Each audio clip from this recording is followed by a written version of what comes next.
Programang ito ay rated SPG, striktong patnubay at gabay ng magulang ang kailangan. Mababalitaan nga ni Edwin na binugbog ang kanyang amang si Marsing, kaya pipilitin niyang makauwi.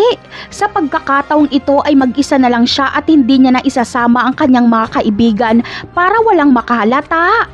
Ikakagalit ni Edwin kapag makita niya ang mga black eye ng kanyang ama.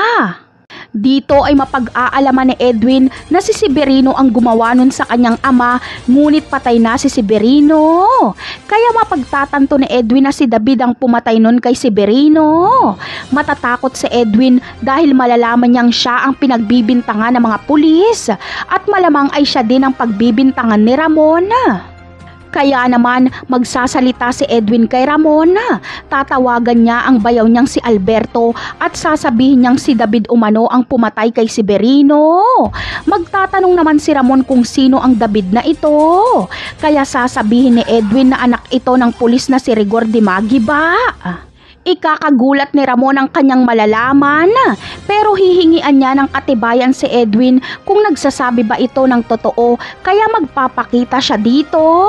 Pero bago pa man magkita si Edwin at Ramon ay makakagawa na si Olga ng paraan dahil papaslangin niya na si Edwin bago pa nito maibunyag kay Ramon ang pagkakakilanlan ni David. Napakarami pa nating dapat abangan sa mga susunod na episode.